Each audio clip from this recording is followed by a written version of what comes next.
My name is Yutaka, and today, we're going to talk about season 2 of Tokyo Vice. I feel it's one of the better shows y'all aren't talking about. It's streaming now on Max, and it has only about 3 episodes have aired. It's a 10 episode season, hour-long episodes. And I was lucky enough to get to see all of season 2. So it's a full season non-spoiler review. Well, if you've not seen season 1, just know there are going to be some spoilers from season 1 because season 2 I mean, there's a little bit of a time jump, but it picks up after where season 1 left off, and where season 1 left off is Jake finding out the death of Paulina. You figure out who did that, where it occurred, and you had Sato, who was stabbed and we thought left for dead. And season 2, you see Jake, Samantha, and Katagiri pause their investigation into Paulina's death. I'm going to let you know right now, I enjoyed season 1, but I was enamored with season 2. Oh my good God, did I love this season. Mainly because I feel a lot of the supporting characters are given more to do and they really level up. And I know what you're thinking. You're like, but what about the lead? Shouldn't that character be one of the best? Sure, but in my case, he was not my favorite. The character of Jake Adelstein, he is selfish as selfish. But again, in the world of journalism, you kind of have to be. Other things that I find very positive, it's filmed on location in Tokyo. And I'm not saying that you can't build, a production and a soundstage for this, but there's just something you can't capture at times when you can film on location. I appreciate getting to see how in the era of, when you really need to get those scoops. I mean, you've got cell phone like the Nokia bricks in a sense, cell phones. I mean, it's just such a treat. Let's go back to the supporting characters who truly level up. Sato has to deal with so many different things throughout the course of this season with the introduction of his brother um pretty much now becoming, well, part of the Chiharakai clan. That's not something he wanted. That's not something his mother wanted. And you see that throughout this. What normally is a closed off character who shows very, very little emotion to somebody who now has to be a protector.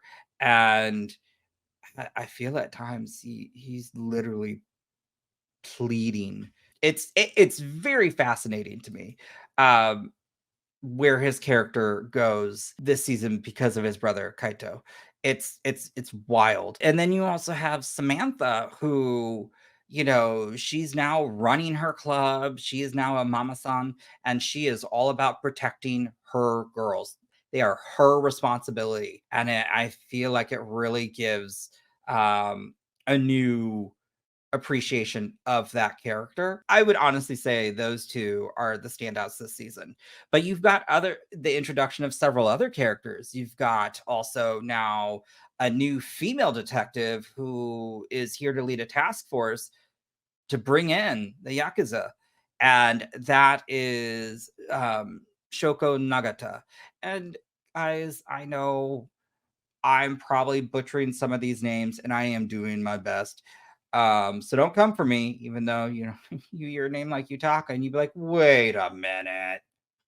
I know. She is kind of a breath of fresh air from what in the show has just been a very male dominated police force. And she is like HBIC. When I say she doesn't mess around. All right. She is about results. She's not dainty. She's not, like, you don't want to F with her. And you get to see that throughout the season. Love that. And then of course, oh my God, I adore Ishida. Oh my God. The leader of the Chihara Kai. And oh man, that dude spits out wisdom throughout the entire season. And I really, really, Really love that. But one thing that I have really enjoyed this season is the introduction of Yamazawa. What an unhinged, chaotic character there to ruffle the feathers of both Sato, Kaito, and Samantha. Love it. He's now the second in command. Um, and that means he's technically Sato's, well, boss. So, if there's anything in regards that I've learned while watching this show and just of having some knowledge of the Yakuza, it is that loyalty. Loyalty is one of the key traits of when serving. I just thoroughly enjoyed the introduction of his character. Um, and Nagata. I really think they worked so well. And then don't think I haven't forgot about why the reason we're all in the predicament that we are throughout this entire 2 seasons, and that's Tozawa. Holy crap. So where we last left off, that man was dying. He was ill. It didn't look good. Okay. Like, Molly, you in danger, girl. It was not good. Well, he is back, looking better than ever, healthier than ever, ready to take what he believes is rightfully his because he feels he is going to bring the Yakuza to the next level. No spoilers. Episode 1 through 5, I feel it's consistently stacking the pressure and it's just building and building and building. And episode 5, whew, it pops off. Okay. The reason I enjoy this season so much is because one, I loved that buildup. That buildup was great. And that episode was, oh my God. You see the ripple that has through the entire rest of the season. It changes several of the characters' arcs. And it is, oh, I loved it so much. I mean, my God, this story was good, real good. And, it's interesting because, honestly, for a 10-hour-long episode season nowadays, there are some out there that I think you got some filler. And I didn't feel that. I binged the heck out of this and I rewatched a couple of the episodes. There were so many good performances. Um because of what happened in season 5, you see some stuff go down in the later half of the season. And I really, really appreciate how these characters really evolve from beginning to end. I'm trying to think of things that I find negative about the show. And if there is one thing, and it's not on the performances, I just don't like the character of Jake Adelstein. He's a jerk. He's selfish and I can't stand him. And I know what you're saying. What? How is the show good if you don't like the lead character? It's not uncommon, it's not unheard of. And if you've ever seen the show Neon Genesis Evangelion, I would like you to look up Shinji Ikari. Right there is probably one of the most god awful, annoying characters of all time.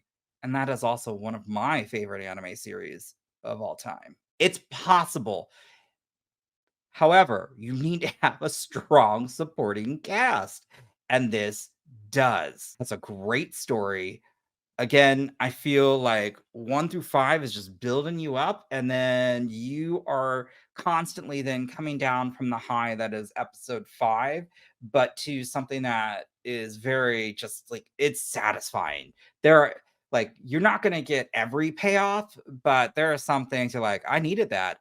Or there may be some surprises where like, huh, I'm I did not expect that. I love to be thrown off because you guys, sometimes I will do my damnedest to spoil stuff for me. I knew of the real story, but this I would say this is loosely based on the real Jake Adelstein's life because there are just some characters and all that are not within the story. So I again really enjoyed this season. I I hate that you all can't binge it. I'm gonna watch it weekly as it's airing, and there are some things to nitpick. I do think there was maybe a very it's a very emotional sequence, but it also was a very shaky sequence. That's episode 6, and that would give some things away. Honestly, I would give this a 4 out of 5. Um, it was better than good. It was excellent, but it wasn't perfect. This season wasn't good. It was excellent. Um, Not perfect, but excellent. I really, from beginning to end, I was enthralled. I could not take my eyes off the screen. I feel like the locations were beautiful. I feel that there's something to also be said about a story that may take place in a foreign country, and it's not all in English. I love that. Like there are other shows out there and films that do that, and it just it frustrates me to no end. It's not hard to read subtitles, just saying. Tokyo Vice season 2 now airing on Max. I would say check it out. Honestly, my question really for you all is, are you watching Tokyo Vice? If you are, what have you enjoyed about it so far? If you're not, why not? It's a really good show. And it's an insane, wild tale. It baffles me that this white boy from the Midwest was able to go to Japan, get close to those in the Yakuza and did what he did. That is really, really wild, impressive, and I would think nowadays unheard of. Could be wrong. There could be other things that are currently happening that we just don't know about. But man, this was so good. And this again, oh yeah, yeah, yeah, yeah, yeah. I'm just gonna say, guys, check it out. Once again, my name is Utaka. If you enjoyed this review, hit the like button. Consider hitting that subscribe button because I'll be putting out more content. And if you can't already tell from my review style, I go on a lot of tangents. Um, but yeah, that's just me. And I get very awkward because this is still new to me in terms of talking about things that are not horror related. And what I mean by that is you could also see me on the Horror Hour, where I have done reviews for films, TV series, interviews, all related to horror. And there's also a very filthy, gutted, rotted podcast that we do, which I am equally a fan of. Till next time, guys. Bye.